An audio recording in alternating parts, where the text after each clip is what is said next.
Hi, I'm Fiona and I'm a PhD candidate at the National University of Ireland, Galway. And my work uses structural and functional magnetic resonance imaging, or MRI, to assess neuroanatomical alterations in association with non-dependent alcohol use. And that's particularly in people with a diagnosis of bipolar disorder. But this presentation will focus only on my work assessing alcohol use and its associated impacts on the brain. I used to work as an addiction counsellor in urban and rural areas of Australia, particularly in Melbourne and regional Victoria. And people were referred to me if they had committed violent crimes and were using illegal drugs. Often they were on parole, a community order, or were going through the court system. The people that I worked with were also drinking alcohol, which wasn't viewed as a problem because they weren't considered to be addicted to it. And alcohol wasn't an illegal substance. But of course, very few people wanted to admit that alcohol was a problem in my clients' lives because most of our community drinks alcohol. When I conducted education sessions with school-aged children and their parents, I would ask them to rate drugs from most to least harmful. Alcohol and tobacco were always rated the least, and heroin the most. And this was even though globally, alcohol and tobacco were risk factors for almost 11 million deaths in 2017. And that westernized countries have the highest rates of alcohol use. And look, I do actually get this because I prefer not to think about these statistics while I enjoy aperitivo. But I kept wondering about how non-dependent alcohol use was affecting our brains. And at parties, I enthusiastically chatted about what areas of the brain might be at work when we anticipate our first sip of alcohol, wildly gesticulating with my own glass of wine, apparently oblivious to the irony of my own behavior. Surprise, I was often left to ponder that question alone while other people avoided my conversation. At family dinners that my mum organises with lots of wine and gossip, I would attempt to engage everyone in a stirring conversation about alcohol in the brain. And my mum would try to change the conversation to my brother's research on access to education in sub-Saharan Africa, which apparently is a cheerier topic than the neuroanatomical impact of a nightcap. Later, I began thinking about what was happening to our brains during national lockdowns when our rates of alcohol use increased, or when we got together with family after a long lockdown to celebrate being alive and social again.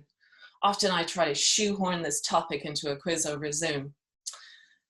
In short, I was relentless in my quest to answer these questions and apparently to ruin everyone else's nights while doing it. Alcohol is known as a social lubricant. We drink for pleasure and sometimes to steady our nerves, which is known as Dutch courage in Ireland. Apologies, Holland.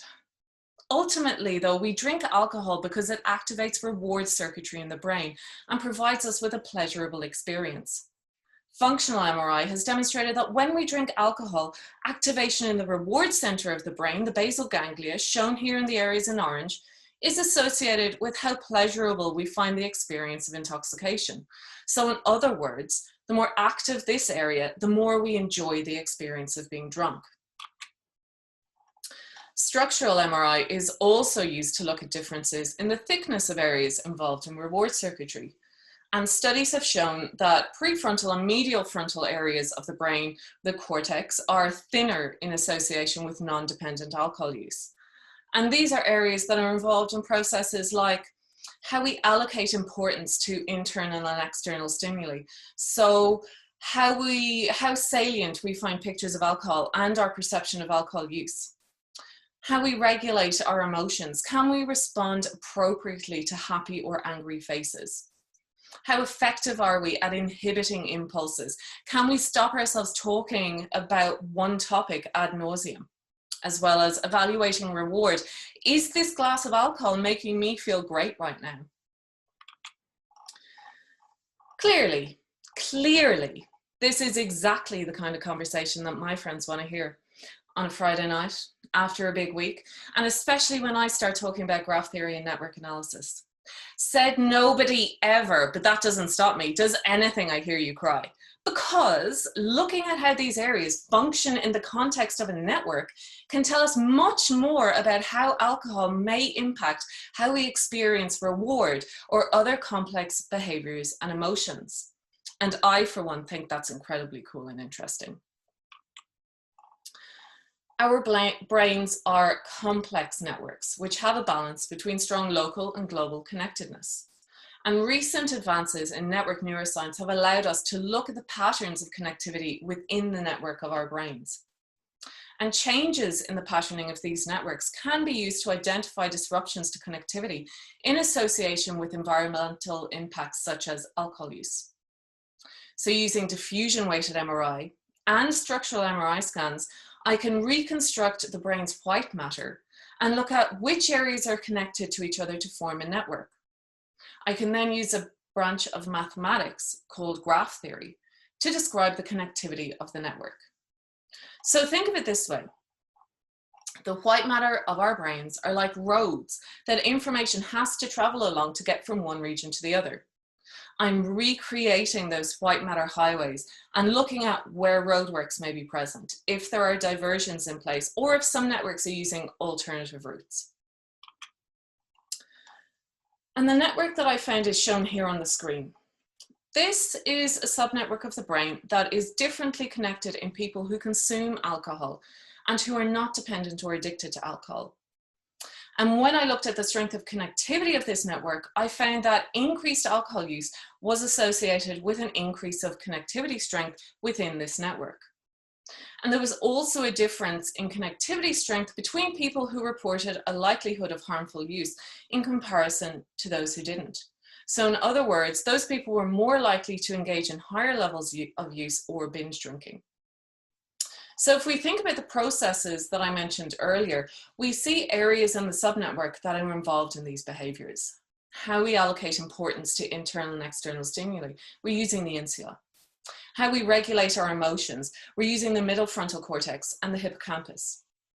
How effective we are at inhibiting impulses, we're involving the orbitofrontal cortex and the superior frontal cortex.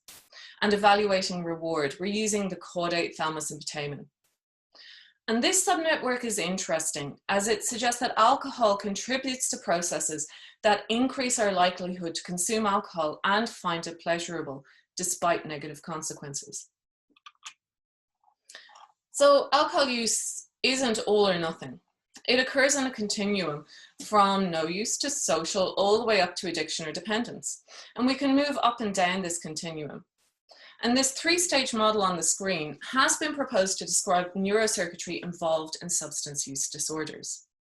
During binge or intoxication stage, we're more likely to ascribe importance to previously neutral items that are now associated with the availability of alcohol. And this promotes habits that make it more likely that we will engage in alcohol use in the future. This increase in alcohol use can lead to a dysregulation of reward processes and can bring about compulsive use, which contributes to negative emotions and withdrawal in the absence of alcohol. Ultimately, this dysfunction in reward processing and emotion regulation can lead to the belief that we need alcohol to make us feel more pleasure and less pain, resulting in addiction or dependence. And the subnetwork that I described contains areas that are involved in all of these processes and may identify the initial network impacts of non-dependent alcohol use, which may make us vulnerable to transition, so moving up the continuum to dependent use if we engage in increased use. Seriously, I do try not to spend too much time at social events thinking about these networks, but it's really hard not to. At a party, am I more likely to rabbit on about these results because I'm less able to stop myself talking despite the negative feedback I'm receiving from the listeners? Considering my mum and our dinners together, is she more likely to serve wine and believe that it will enhance the time we spend together? Are we more likely to consume alcohol in lockdown because we are looking for pleasurable experiences amid a complete upheaval of our lives? Ultimately, my work is improving what we know about how non-dependent alcohol use impacts the brain. And this is important so that it can be translated to inform public health policy, so that all alcohol consumers can access good quality information, such as being aware of the safer alcohol guidelines, understanding that binge patterns of alcohol use are more harmful than the same amount of alcohol spread across a week, and being able to identify standard drinks specific to certain guidelines, because, surprise, this is different from country to country. By educating ourselves and engaging in national conversations about our alcohol use, it's more likely that we will make informed choices. And importantly, that I will stop ruining parties for people that just want to have a glass of wine and chill out. I'd like to say thank you to everyone who gave their time and energy to contribute data to this project. A huge cheers to my colleagues in the Clinical Neuroimaging Lab, and especially my supervisor, Dr. Dara Cannon at NUI Galway. Thank you to the organisers of ECNPs Got Talent for providing me with the opportunity to force even more people to listen to my musings. And most importantly, thank you all for listening.